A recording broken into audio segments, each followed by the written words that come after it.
Kita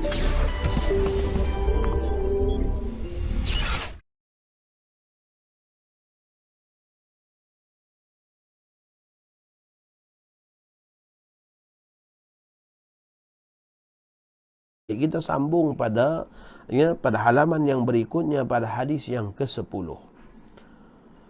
Daripada Sayyidina Anas bin Malik radhiyallahu taala anhu telah berkata, telah bersabda Rasulullah sallallahu alaihi wa alihi wa sahbihi wa baraka wa sallam, la ghadwatun fi sabilillahi aw rawhatun khairun minad dunya wa ma fiha.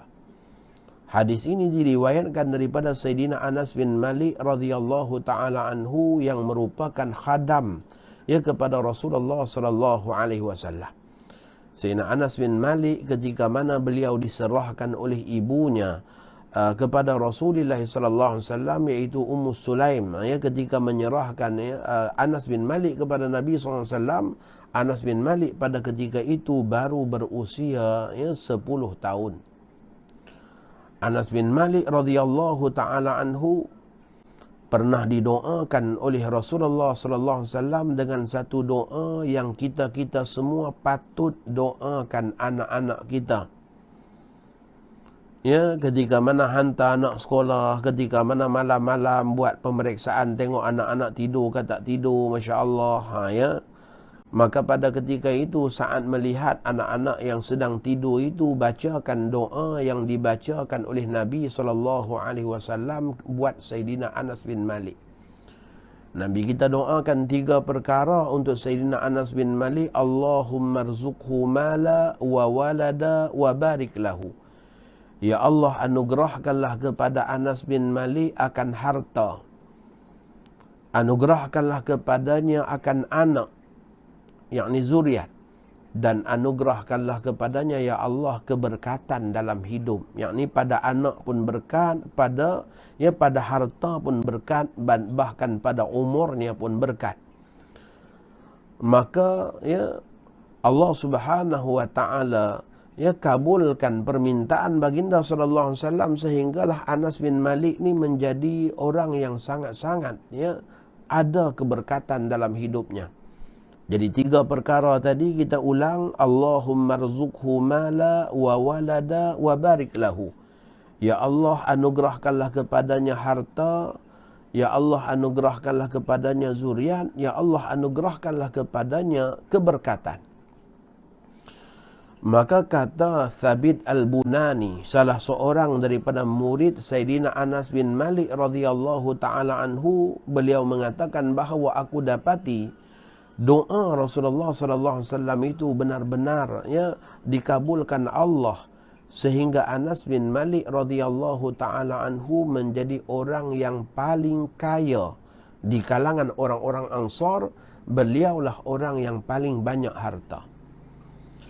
Yang kedua, Allah kabulkan doa tersebut sehinggalah Anas bin Malik sepanjang usianya itu Allah Subhanahu wa taala berikan kepadanya jumlah anak dan juga jumlah anak lelakinya dan cucu lelakinya sahaja lebih daripada 100 orang. Masya-Allah. Rasanya zaman kita ni tak ada. Seorang yang ada anak lelaki dan cucu lelaki sehingga jumlahnya 100 orang, masya-Allah. Tapi Anas bin Malik Allah beri keberkatan itu, anak dan cucunya sampai 100 orang lebih. Itu baru anak lelaki, belum anak perempuan, belum lagi menantu, masya-Allah. Dan yang ketiganya, Allah berkatkan hidup beliau sehingga masya-Allah beliau dipanjangkan usia sampai hidup, sehinggalah beliau wafat pada tahun 92 Hijriah di kota Basrah. Anas bin Malik radhiyallahu taala anhu merupakan orang terakhir yang meninggal dunia di kota Basrah dari kalangan para sahabat ridwanullah alaihim ajma'in, sehinggalah apabila meninggalnya Anas bin Malik di Basrah, tidak ada lagi di kota Basrah manusia yang bergelar sahabat. Ini kelebihan Sayyidina Anas bin Malik radhiyallahu taala anhu. Jadi umurnya sehingga 100 tahun lebih, dan 100 tahun lebih itu beliau menjadi marja', sumber rujukan kaum muslimin, merujuk perbuatan-perbuatan dan juga hukum hakam daripada Sayyidina Anas bin Malik radhiyallahu taala anhu. Apa yang menyentuh hati kita saat kita baca sirah berkenaan dengan kehidupan Sayyidina Anas bin Malik radhiyallahu taala anhu ialah beliau sering kali menangis dan beliau mengatakan, aku sangat-sangat mengharapkan syafaat Rasulullah sallallahu alaihi wasallam. Masya-Allah. Khidmatnya kepada Nabi cemerlang selama 10 tahun, tak pernah renggang dengan baginda. Khidmatnya kepada umat gemilang kerana masya-Allah berapa banyak hadis yang telah diriwayatkannya. Beliau salah seorang daripada antara sahabat yang banyak meriwayatkan hadis Nabi SAW, terutamanya hadis-hadis berkenaan dengan syama'il, iaitu kepribadian baginda SAW. Dalam hal keadaan ibadahnya hebat, dalam hal keadaan khidmatnya cemerlang, Anas bin Malik mengatakan, aku sangat-sangat mengharapkan syafaat Rasulullah SAW. Sehingga dipesan ketika mana beliau hampir meninggal dunia, beliau pesan nanti bila beliau meninggal dunia, pastikan beliau dikafankan bersama dengan tongkatnya anazah, tongkat pendek milik Rasulullah SAW, yang mana tongkat itu selalu Anas bin Malik memacak di hadapan Nabi kita untuk dijadikan sutrah solat. Bila baginda sallallahu alaihi wasallam melaksanakan solat ketika dalam perjalanan musafir. Masya Allah. Beliau pesan supaya dikebumikan bersama dengan tongkat milik Rasulullah sallallahu alaihi wasallam. Bila ditanya kenapa, kata beliau, aku amat mengharapkan syafaat Rasulullah sallallahu alaihi wasallam, dan aku mengharapkan nanti aku dipertemukan dengan baginda Nabi sallallahu alaihi wasallam di padang mahsyar. Aku akan berkata, ya Rasulullah, inilah khadammu yang kecil dahulu, Masya Allah. Anas, Masya Allah. Jadi ahbabuna fillah, kita kena ambil semangat Sayyidina Anas bin Malik ini untuk kita khidmat untuk Islam, untuk kita buat sesuatu untuk agama, supaya kita juga tergolong di kalangan mereka yang layak bersama Rasulullah sallallahu alaihi wasallam. Kalau sehebat Anas bin Malik masih lagi mengharapkan syafaat baginda Nabi, siapalah kita kalau kita tidak mengharapkan syafaat baginda sallallahu alaihi wasallam. Beramallah, bersungguhlah dalam kita meraih syafaat Nabi sallallahu alaihi wasallam. Daripada Sayyidina Anas bin Malik radhiyallahu taala anhu bahawa Rasulullah sallallahu alaihi wasallam bersabda, la ghadwatun fi sabilillah, berpagi-pagi pada jalan Allah atau berpetang-petang di jalan Allah itu lebih baik daripada dunia dan seisinya. Hadis ini adalah berkenaan dengan kehidupan kita ini perlu mencari redha Allah Subhanahu wa taala. Kerana redha Allah Subhanahu wa taala itulah kebahagiaan yang sejati. Hari ini manusia banyak jalan untuk mereka mendapat bahagia. Ada manusia yang bahagia dengan pujian. Ada manusia pula yang rasa bahagia dengan cercaan. Ada manusia yang rasa bahagia dengan banyak harta.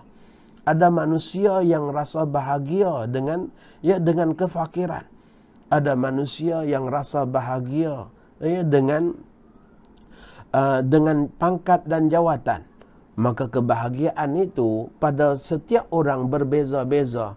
Namun hakikat bahagia yang sebenar ialah apabila Allah meredai kita dan hidup kita ini dalam hal keadaan kita sedar bahawa kita bertuhankan Allah dan kita melakukan tiap-tiap amal untuk mendekatkan diri kita kepada Allah dan rasa kasihnya Allah kepada kita.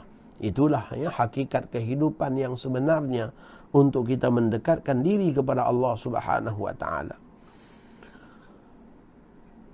Maka Nabi kita katakan berpergian waktu pagi dan petang itu kerana Allah lebih baik daripada dunia dan seisinya. Ahbabuna fillah.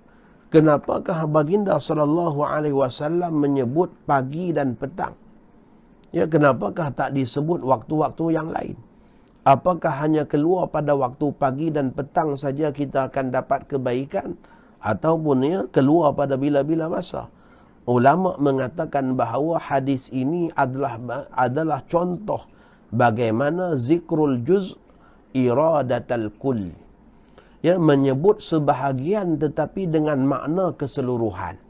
Walaupun Nabi kita sebut keluar pagi dan petang saja, tetapi maknanya ialah bila-bila masa pun seseorang yang keluar kerana Allah Subhanahu wa taala fi mardatillah, dalam rangka mencari keredaan Allah, melakukan ketaatan-ketaatan dalam kehidupan, ya, maka pada ketika itu dia mendapat kebaikan yang lebih banyak daripada dunia dan juga seisinya. Kenapakah disebut pagi dan petang sahaja? Kata para ulama, kerana itulah waktu kebiasaan dalam adat masyarakat Arab. Mereka hanya keluar pada waktu pagi dan juga pada waktu petang, pada kebiasaannya. Maka dengan sebab itulah dalam hadis-hadis tertentu, bila kita baca dalam kitab Syama'il Muhammadiyah ataupun kita baca dalam Al-Anwar fi Syama'il Rasulil Mukhtar, ya, Syama'il Imam Al-Baghawi, bagaimana dengan disebutkan satu riwayat Sayyidina Abu Bakar As-Siddiq radhiyallahu taala anhu, Sayyidina Abu Bakar As-Siddiq radhiyallahu taala anhu keluar pada waktu panas tengah hari. Begitu juga dengan Sayyidina Umar Al-Khattab radhiyallahu taala anhu keluar pada waktu tengah hari. Maka Rasulullah sallallahu alaihi wasallam bertanya kepada kedua-dua orang sahabat ini, "Ma akhrajaka ya Abu Bakar? Ma akhrajaka ya Umar?" Apa yang mengeluarkan engkau pada waktu yang macam ni? Pertanyaan itu pertanyaan dalam hal keadaan rasa ganjil, kerana kebiasaannya orang tidak keluar pada waktu tersebut. Kalau kita pernah pergi melaksanakan umrah, dan mudah-mudahan insya-Allah Allah berikan peluang pada kita semua untuk dapat melaksanakan umrah, Allah Subhanahu wa taala jemput kita menjadi tetamunya di Mekah dan menjadi tetamu Rasulullah sallallahu alaihi wasallam di kota Madinah. Mudah-mudahan Allah Subhanahu wa taala beri anugerah kepada kita semua untuk kita hadir ke sana.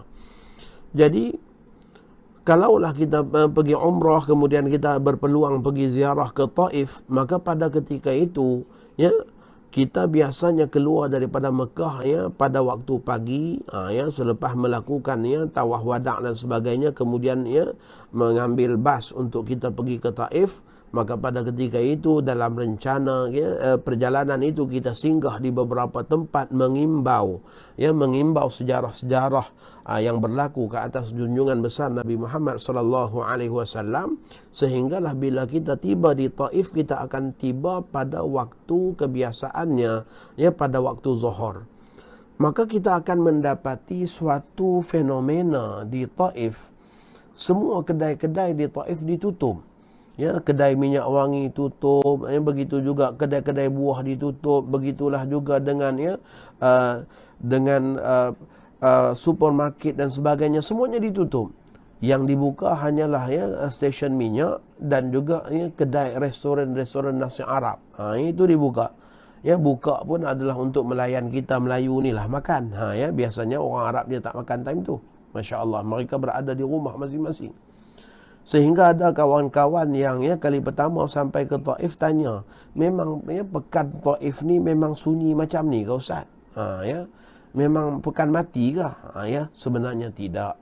Itulah adat dan budaya masyarakat Arab yang masih sebati dengan orang-orang Taif, sebagaimana yang adat dan budaya orang-orang Arab di zaman dahulu, iaitu mereka tidak keluar pada waktu tengah hari. Pada waktu tengah hari. Semua kedai-kedai ditutup, sehinggalah apabila azan asar, maka pada ketika itu kita akan dapati masya-Allah satu persatu kedai-kedai semuanya dibuka, pasar raya dibuka, masya-Allah, kerana itulah kebiasaan adat mereka. Maka hadis ini Nabi kita menyebut keluar pada waktu pagi dan petang itu adalah kerana sesuai dengan budaya masyarakat Arab yang keluar pada waktu pagi dan petang. Namun maksud daripada hadis ini adalah bila-bila masa sahaja saat kita keluar dengan tujuan memenuhi tanggungjawab kita sebagai hamba Allah Subhanahu wa taala. Ada yang mengeluh mengatakan ustaz, saya dulu bercadang kalaulah saya pencen nanti saya nak ulang alik ke masjid aja. Saya tak nak bekerja lagi. Tapi sesudah pencen ustaz, masya-Allah anak ada 2 orang lagi di universiti. Dan pendapatan daripada pencen tak cukup untuk tampung perbelanjaan sekolah anak. Belajar anak di universiti. Terpaksa kerja juga ustaz, Masya Allah. Maka pada ketika itu rasa kesal sebab tak dapat datang ke masjid, Masya Allah. Jangan dikesalkan. Jangan dikesalkan. Sebab apa? Keluar mencari nafkah untuk anak-anak itu juga merupakan satu perintah Allah yang wajib. Maka saat kita keluar kerana melakukan kewajipan perintah Allah, maka pada ketika itu kita adalah orang yang berada dalam situasi sentiasa melakukan ibadah yang wajib. Yang kadang-kadang orang yang pergi ke masjid hanyalah melakukan ibadah yang sunat, Masya Allah. Dengan yang contohnya ibadah i'tikaf yang sunat. Sedangkan Masya Allah yang berada di jalanan, yang berada di kedai-kedai, yang berada di pasar-pasar, yang bekerja, mereka adalah orang yang melakukan kewajipan. Cuma perlu diingat, kewajipan yang dilaksanakan itu jangan sampai mengabaikan kewajipan yang paling besar, yaitu tuntutan beribadat secara khusus kepada Allah, yakni ibadat solat. Jangan sampai ditinggalkan. Maka selama mana solat dijaga, kemudian kita melakukan amal-amal wajib kerana melakukan perintah wajib, iaitu mencari nafkah, maka selamanya itu kita adalah tergolong di kalangan orang yang sedang mendapat ganjaran pahala wajib. Begitu juga saat kita mengambil pengajian-pengajian, kita tengok kita belum lagi sempurna dalam kefahaman fardu ain dalam bab akidah. Maka pada ketika itu kita pergi duduk belajar mengaji dengan guru-guru yang mengajar kitab-kitab akidah. Maka selama mana duduknya kita itu, kita dapat ganjaran pahala wajib. Kerana duduk belajar perkara yang wajib kita belajar. Maka begitulah hal keadaannya yang sepatutnya kita rebut untuk kita mendapat merasai betapa besarnya rahmat Allah Subhanahu wa taala yang Allah anugerahkan kepada kita. Peluang-peluang untuk mendekatkan diri kepada Allah itu sangat banyak dan tak terhenti pada satu tempat sahaja. Sekarang kita sudah diperintahkan supaya masing-masing berada di rumah masing-masing, tidak keluar. Maka tak boleh kita memberi satu alasan bahawa kalau kita dah rasa kita ni dekat dengan Allah, maka pada ketika itu insya-Allah kita tak akan kena wabak. Dan kita tak perlu rasa takut. Tidak boleh kita berbuat demikian. Cuba kita hayati bagaimana dengan Nabi SAW, di mana baginda SAW beruzlah di Gua Hira, menjauhkan diri daripada orang-orang Quraisy, bukan sebab Nabi kita takut, tetapi ada waktunya, itulah tuntutannya. Nabi kita berhijrah ke kota Madinah Al-Munawwarah bukan sebab Nabi kita seorang pengecut sehingga takut dibunuh, maka akhirnya Nabi kita SAW berhijrah. Meletakkan pengecut kepada baginda Nabi itu merupakan salah satu daripada perkara yang merendah-rendahkan baginda SAW, yang tidak boleh kita lakukan. Maka baginda SAW berhijrah adalah kerana perintah Allah Subhanahu wa taala. Nabi Ibrahim alaihissalam mengelarikan diri daripada Namrud bukan kerana takut, tetapi agama ini ada masanya perlu berundur untuk beroleh kemenangan. Nabi Musa alaihissalam melarikan diri daripada Fir'aun, Masya Allah, bukan kerana Nabi Musa alaihissalam takut, tetapi itulah kehendak dan ketentuan Allah Subhanahu wa taala. Nabi Musa alaihissalam mengelak daripada Firaun bukan kerana takut, tetapi kerana tak nak umatnya dibunuh begitu sahaja. Masya Allah. Jadi kita lihat, para nabi ulul azmi juga mereka, Masya Allah, para nabi dan rasul pun ada masanya mereka juga mengelak. Maka tak boleh kita katakan kalau seseorang itu sudah rasa dekat dengan Allah, maka tak perlu takut lagi dengan apa-apa pun, Masya Allah, tak akan kena wabak. Tidak boleh beranggapan sedemikian. Tidakkah kita ambil maklum daripada sirah Sayyidina Umar Al-Khattab radhiyallahu taala anhu, bagaimana dengan Sayyidina Umar apabila mengetahui adanya wabak taun di Syam, maka Sayyidina Umar mengelak diri daripada pergi ke sana, sehingga ada yang bertanya, apakah engkau melarikan diri daripada takdir Allah wahai Umar? Maka kata Sayyidina Umar, aku lari daripada satu takdir kepada takdir yang lain. Masya Allah. Maka begitulah kalau dengan Sayyidina Umar sekalipun mengelak daripada wabak, adalah patut dan wajar kita yang bukan seperti Umar ini, Masya Allah, untuk kita berada di rumah masing-masing, mentaati perintah yang telah dikeluarkan oleh para pemerintah adalah suatu kewajipan, kerana perintah itu adalah untuk kemaslahatan sejagat. Maka saat kita tertahan daripada pergi ke masjid, saat kita tertahan daripada solat Jumaat, orang yang sentiasa melazimi ibadat tersebut, saat dia tertahan, dia masih layak mendapat ganjaran pahala ibadat itu, sebagaimana yang disebutkan dalam satu nas hadis. Baik, kita sambung pada hadis yang terakhir, hadis yang ke-11 daripada Hakim bin Hizam radhiyallahu taala anhu. Hakim bin Hizam merupakan orang yang sangat akrab dengan Nabi SAW. Beliau adalah anak saudara kepada Sayyidatina Khadijah binti Khuwailid. Beliau adalah orang yang sangat-sangat hampir dengan Rasulullah SAW. Beliau sebaya dengan baginda Nabi. Hakim bin Hizam juga merupakan sahabatnya, sepermainan dengan Rasulullah SAW di usia Nabi kita kecil. InsyaAllah kita akan sama-sama sambung bacaan hadis yang ke-11 ni pada malam besok, insya-Allah. Saya tengok jam dah hampir sejam kita berada dalam live ni. Cukuplah sekadar itu. Mudah-mudahan kita dapat mengambil faedah yang besar daripadanya, dan kita doakan keberkatan pada semua sahabat-sahabat yang menjayakan kuliah online kita ini, masya-Allah.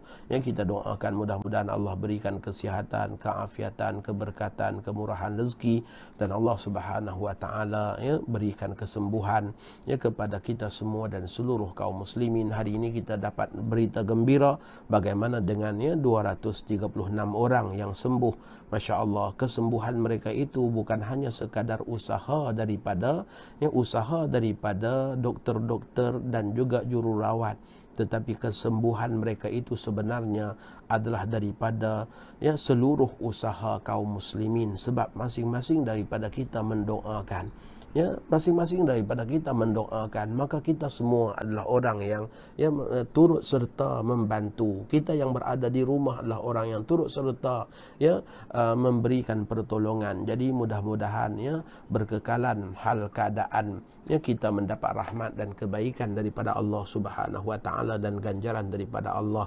Ala hadhihi niyyah al-Fatihah. A'udzubillahi minasyaitonir rajim. Bismillahirrahmanirrahim. Alhamdulillahirabbil alamin arrahmanir rahim maliki yaumiddin. Iyyaka na'budu wa iyyaka nasta'in. Shiratal mustaqim, shiratal ladzina an'amta 'alaihim ghairil maghdubi 'alaihim waladdallin. Amin. Bismillahirrahmanirrahim. Alhamdulillahirabbil alamin wassalatu wassalamu ala asyrafil anbiya'i wal mursalin sayyidina Muhammadin wa ala alihi wa sahbihi ajma'in. Ya Allah, ya Arhamar Rahimin, kami tadahkan tangan kehambaan kepadamu, ya Allah, bersyukur atas nikmat-nikmat yang telah kau berikan kepada kami. Dengan sebesar-besar nikmat yang kau pilih dan kau anugerahkan, yaitu nikmat iman dan Islam, ya Allah, dan memadalah kedua-duanya merupakan sebesar-besar nikmat buat kami. Ya Allah, ya Arhamar Rahimin, padamu kami berseru, padamu kami merayu, padamu kami merintih, memohon keampunan-Mu ya Allah. Ampunlah segala dosa-dosa kami, kesalahan kami, kealpaan kami, kesilapan kami dan kesengajaan kami ya Allah dalam perlakuan-perlakuan kami dalam kehidupan ini. Ya Allah ya Arhamar Rahimin, kami menadahkan tangan dalam hal keadaan merasa malu mengenangkan dosa-dosa kami yang lalu. Bagaimana alpanya kami, silapnya kami, salahnya kami ya Allah. Ya Allah ya Arhamar Rahimin, ampunilah dosa kami ya Allah, dosa kedua ibu dan ayah kami. Ya Allah, Kau rahmatilah ayah kami yang membanting tulang berusaha sehinggalah Allah Engkau berikan kami kehidupan ini ya Allah berkat daripada usaha ayah kami. Ya Allah, Kau rahmatilah ibu kami ya Allah yang mana bersusah payah dalam mengandungkan kami, mendoakan kami. Engkau balaslah ya Allah tiap-tiap kebaikan ibu dan ayah kami, jerih payah mereka, titisan peluh mereka, air mata mereka ya Allah, dengan kegembiraan yang abadi di hari akhirat kelak dengan nikmat syurga, keampunan dan keredaan-Mu ya Allah. Ya Allah ya Arhamar Rahimin, Kau ampunilah kedua ibu ayah kami, guru-guru kami ya Allah yang banyak berjasa buat kami. Permudahkanlah kehidupan mereka, luaskanlah rezeki mereka, berikanlah keluasan masa dan waktu kepada mereka ya Allah, untuk mereka menambah amal bakti dan ibadah dalam kehidupan. Ya Allah ya Arhamar Rahimin, rahmatilah seluruh adik-beradik kami, ahli keluarga kami, anak isteri kami, sahabat-sahabat dan teman kami. Bahkan rahmatilah semua yang mengikuti pengajian ini ya Allah.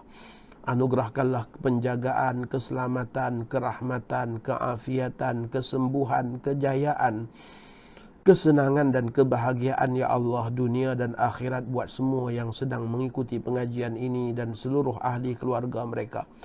Ya Allah ya Arhamar Rahimin, Engkau isilah relung-relung hati kami ya Allah dengan rasa cinta kepadamu ya Allah, cinta dan rindu kepada kekasih-Mu ya Allah, sehingga dengan kecintaan dan kerinduan itu menjadikan kami sebaik-baik umat yang membawa kebaikan kepada orang lain sesuai dengan kecintaan Rasulullah sallallahu alaihi wasallam.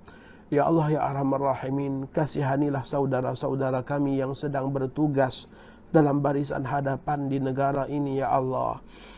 Engkau berilah ganjaran pahala yang besar buat mereka ya Allah. Engkau peliharalah anak isteri mereka ya Allah dan keluarga mereka ya Allah. Ya Allah, anugerahkanlah ganjaran pahala yang besar buat mereka ya Allah, dan melindungilah ahli keluarga mereka. Berilah kemurahan rezeki buat mereka ya Allah atas pengorbanan yang besar yang kami semua tidak mampu untuk melakukannya dan tak mampu untuk membalas kebaikan mereka. Ya Allah ya Arhamar Rahimin, padamu kami berseru, padamu kami merayu, padamu kami merintih ya Allah. Angkatlah segala bala dan musibah yang sedang melanda ummah ini ya Allah.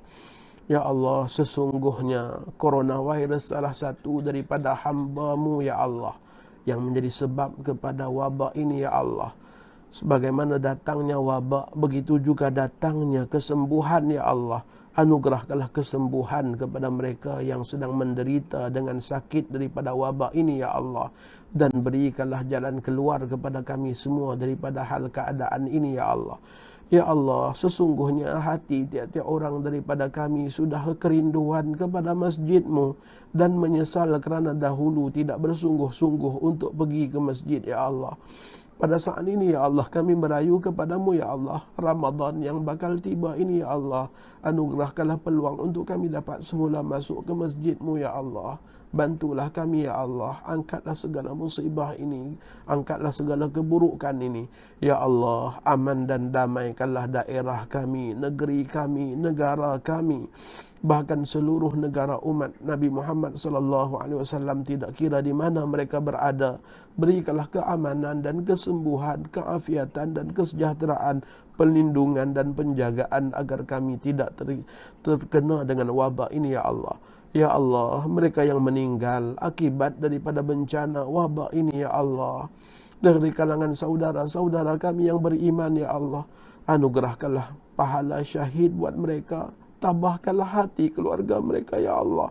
Sesungguhnya hancur dan luluh hati keluarga mereka ya Allah, tidak dapat menguruskan jenazah mereka, tidak dapat menghantar mereka ke kuburan sebagaimana orang lain.